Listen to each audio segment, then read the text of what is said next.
बाळासाहेबांच्या तमाम शिवसैनिकांना तुमच्या ह्या अनिश गाढवेचा, बाळासाहेबांच्या लहानशा शिवसैनिकाचा आणि शिवसेनेच्या प्रवक्त्याचा मानाचा जय महाराष्ट्र.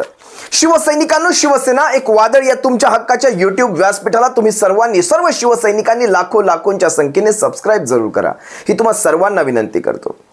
काल आपण सर्वांनी पाहिलात कशा प्रकारे लोकशाहीची महाराष्ट्रात दुसऱ्यांदा हत्या झाली. इलेक्शन कमिशन ऑफ इंडिया, ज्याला आपण चुना आयोग प्रेमाने म्हणतो, या चुना आयोगाने काल राष्ट्रवादी काँग्रेस पक्षाचं नाव आणि चिन्ह, घड्याळ हे चिन्ह अजित पवार गटाला देऊ केलं. हे घडणारच होतं.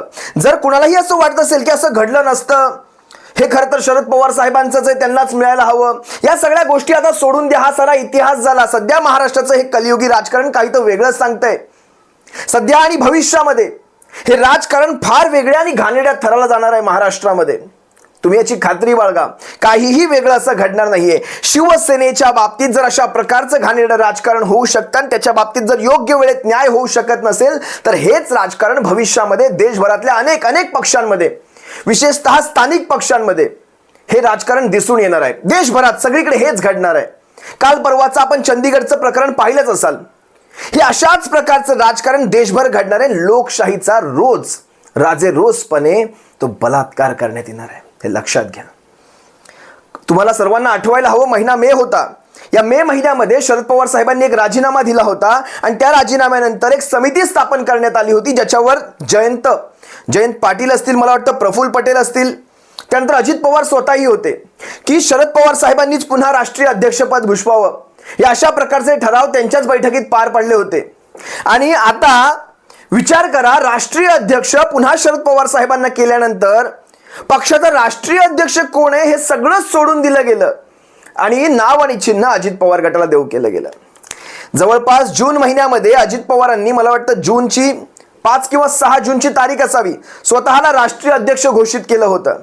त्यानंतर 8 किंवा 9 जून रोजी जयंत पाटलांनी एक कॅरियर दाखल केलं इलेक्शन कमिशन ऑफ इंडियामध्ये, की आम्हाला आमच्या पक्षावर जर कोणी दावा ठोकत असेल, बघा जूनची घटना, 2-3 जूनच्या वेळेस राष्ट्रीय अध्यक्ष स्वतःला जाहीर केलं अजित पवारांनी. मग जयंत पाटील गेले, त्यांनी कॅरियर दाखल केलं की आमच्या पक्षावर जर कोणी दावा ठोकत असेल तर आम्हाला त्याची कल्पना द्यावी, बिना आम्हाला विचारल्याशिवाय कुठलाही निर्णय घेऊ नये. आता हे असं सांगितल्यानंतर जवळपास 20 ते 25 दिवस गेले. 26 जुलै रोजी इलेक्शन कमिशन ऑफ इंडियाने यांना सांगितलं की अशा प्रकारची एक याचिका दाखल झालेली आहे, अशा प्रकारचं तुमच्या पक्षावर एक अध्यक्षपदाचा एक अशा प्रकारची एक याचिका आलेली आहे.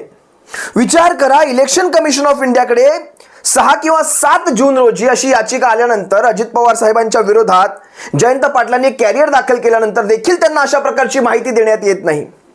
हे काय चाललंय नेमकं? शिवसेनेच्या बाबतीत काय घडलं होतं माहितीये? शिवसेनेची घटना आमच्यापर्यंत पोहोचली नाही. शिवसेनेच्या घटनेमध्ये जे काही तुम्ही ऑल्टरेशन केलं, जे काही बदल केले, ते बदल आम्हाला कळवले गेले नाहीत, आमच्याकडून एक्नॉलेजमेंट घेतली नाही आणि ते सारे काही नियम बाह्य होते, अशा प्रकारचा एक आ उठवला. म्हणजे जसं स्वतःच्या मनाला पटेल तशा प्रकारचं राजकारण हे केलं जातंय. म्हणजे तुम्हाला एखाद्याला बाद ठरवायचंच आहे ना, तर अशा प्रकारे जिथे कुठे बसेल तो प्रकार काढून बाद केलं जात आहे. विचार करा, बाळासाहेबांची शिवसेना होती, बरोबर, उद्धव साहेबांकडे ती आली, कारण बाळासाहेबांनी तुम्हा आम्हावर जबाबदारी दिली होती शिवसेनेची आणि सांगितलं होतं जसं मला सांभाळलात, उद्धव साहेबांना सांभाळा, आदित्य साहेबांना सांभाळा आणि या महाराष्ट्राचा विकास करून घ्या. त्यानंतर शिवसेनेच्या प्रत्येक राष्ट्रीय कार्यकारिणीच्या बैठकीमध्ये जे ठराव झाले त्यात उद्धव साहेबांना पक्षप्रमुख म्हणून सर्वाधिकार देण्यात आले होते. जे अधिकार बाळासाहेबांकडे होते शिवसेनेचे, ते सारे अधिकार उद्धव साहेबांकडे पक्षप्रमुख म्हणून देण्यात आले होते. आता शिवसेना प्रमुख या पदाला आपण कधी हात लावू शकत नाही, तेच उद्धव साहेबांनी केलं. शिवसेना प्रमुख हे पद बाजूला ठेवून पक्षप्रमुख हे पद निर्माण करण्यात आलं होतं आणि याची अमेंडमेंट आपण ज्या वेळेस घटनेमध्ये केली त्याचे सारे रितसर पुरावे इलेक्शन कमिशन ऑफ इंडियाला वेळोवेळी देण्यात आले होते. ते सारे इलेक्शन कमिशन ऑफ इंडियाच्या वेब पोर्टलवर देखील आहेत. आता एक विचार करा, बाळासाहेब आज आपल्यासोबत हयातीत नाहीत, बाळासाहेब आपल्यामध्ये नाहीत, म्हणून बाळासाहेब असे म्हणाले असते, काय म्हणताय मिंधे गट, बाळासाहेबांनी आम्हाला आशीर्वाद दिला असता, बाळासाहेब आमच्याच पाठीशी राहिले असते, आम्ही बाळासाहेबांचेच विचार घेऊन चाललोय. कसं असतं, एखादी व्यक्ती आपल्यामध्ये नाही ना, तर तिच्या नावावर काहीही खपवता येतं. आज जर खऱ्या अर्थाने बाळासाहेब असते, यांना कान फडवले असते, यांचे कान लाल केले असते, सुजवून काढले असते, चेहऱ्याचा यांना सुजवून काढला असता बाळासाहेबांनी. आता तुम्हाला दुसरं उदाहरण देतो. बाळासाहेब नाहीयेत म्हणून बाळासाहेबांच्या नावावर काही वाक्य खपवायची, पण इथे शरद पवार साहेब, शरदचंद्र पवार साहेब आहेत, ते आपल्यामध्ये आहेत. असं असताना देखील त्यांच्या समोर त्यांचा पक्ष फोडला गेला आणि त्यांच्या समोर त्यांच्या पक्षाची दोन शक्ल करून स्वतः त्याचे अध्यक्ष झाले, राष्ट्रीय अध्यक्ष. विचार करा, मला वाटतं जुलै 2 किंवा 3 जुलै तारीख असावी 1999ची. त्यावेळेस राष्ट्रवादी काँग्रेस पक्षाला मान्यता मिळाली होती इलेक्शन कमिशन ऑफ इंडियाकडनं आणि राष्ट्रीय अध्यक्ष शरद पवार झाले होते. आजही राष्ट्रवादी काँग्रेस पक्षाचे जवळपास 86 ते 87 नगरसेवक आहेत. त्यातले 57 नगरसेवक म्हणालो मी, 86 ते 87 आमदार आहेत. म्हणजे मला वाटतं केरळमध्ये असावेत, नागालँडमध्ये असावेत आणि महाराष्ट्रातले असे काही सगळीकडचे आमदार पकडून जवळपास 87 आमदार आहेत. राष्ट्रवादी काँग्रेस पक्षाचे 87 पैकी 57 आमदार हे अजित पवार गटामध्ये आहेत आणि 20 ते 22 आमदार, 25 ते 26 आमदार मला वाटतं शरद पवार साहेबांसोबत अजूनही आहेत. मेजॉरिटी का घेतली गेली माहिती आहे तुम्हाला? मेजॉरिटी यासाठी घेतली गेली, टेस्ट कुठली गेली इलेक्शन कमिशन ऑफ इंडियाने, की आम्ही मेजॉरिटीवर जाणार. शिवसेनेच्या बाबतीत काय सांगितलं? घटना आम्ही पाहू शकत नाही, कारण घटनेमध्ये जे बदल केले ते आम्हाला सांगितले नाही, त्यामुळे घटना ही ग्राह्य धरली जाऊ शकत नाही. घटना 99ची ग्राह्य धरली जाणार. म्हणजे 2019 मध्ये जे काही 18-19 मध्ये जे काही अमेंडमेंट झाले ते ग्राह्य धरले जाणार नाहीत. मग आम्ही मेजॉरिटीवर गेलो. तिथे हे कारण दिलं मेजॉरिटीवर जाण्यासाठी, आमदार खासदारांच्या संख्येवर जाण्यासाठी. आणि आता काय कारण दिलं की दोनही गटांनी एकमेकांवर कुठलेही घटना न पालन केल्याचे आरोप केलेले नाहीयेत, त्यामुळे घटना हा विषयच येत नाही, आम्ही सरळ सरळ मेजॉरिटीवर जातो.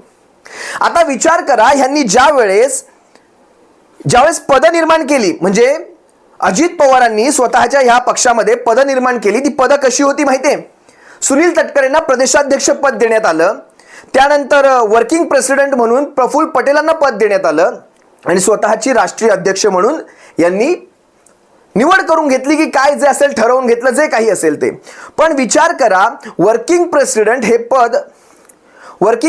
हे पद प्रफुल्ल पटेलांकडे जे आहे ते पद राष्ट्रवादी काँग्रेसच्या घटनेतच नाहीये.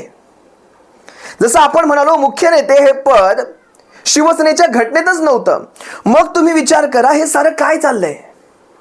घटना मान्य नाही यांना, म्हणजे यांना घटना पाहायची नाही. त्यानंतर राष्ट्रवादी काँग्रेसचे राष्ट्रीय अध्यक्ष म्हणून शरद पवार साहेबांची जी निवड झाली होती, तरी देखील राष्ट्रवादी काँग्रेस पक्षाचा राष्ट्रीय अध्यक्ष विचारातच घेतला नाही, ज्याची रितसर नोंद आहे इलेक्शन कमिशन ऑफ इंडियाकडे.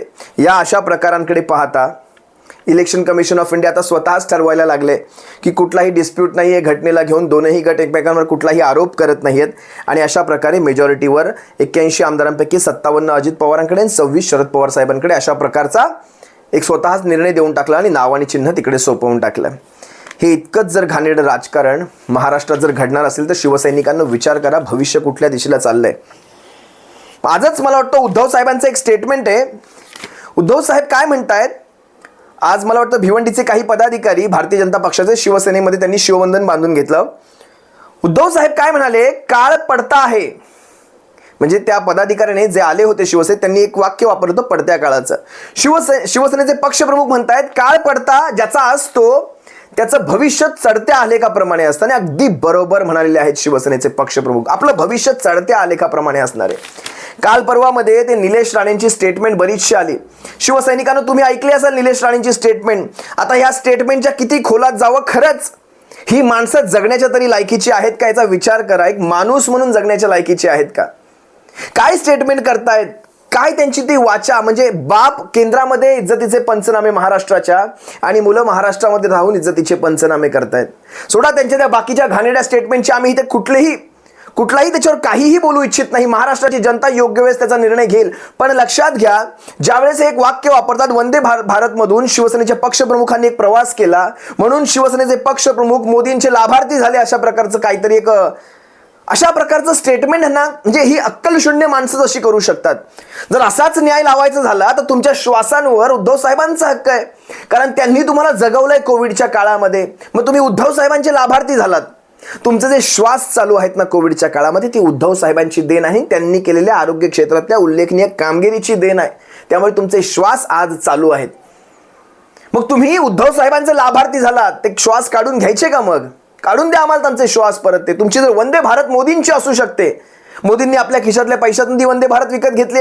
ही भारत सरकारची आहे, वंदे भारत मोदींची नाही तर भारत सरकारची आहे. तुमच्या आमच्या टॅक्सच्या पैशातनं ह्या अशा प्रकारच्या ट्रेन्स उदयास येत असतात, हेही तितकंच सत्य. असो, जास्त ह्या अशा फडतूस माणसांना, ते उद्धव साहेब बरोबर म्हणत होते, फडतूस, कलंकित, काय काय काय काय त्यांनी शब्द वापरले. त्यांनी एक एक शब्द अतिशय शोधून बाहेर काढले. ते मागे इलेक्शन कमिशन ऑफ इंडियाला पण देखील धोंडू म्हणाले. कालच्या ह्या निर्णयानंतर ते धोंडू हा शब्द अतिशय योग्य शोभतो ह्या इलेक्शन कमिशन ऑफ इंडियासाठी. चुना आयोग, धोंडू हे असेच शब्द योग्य शोभतात.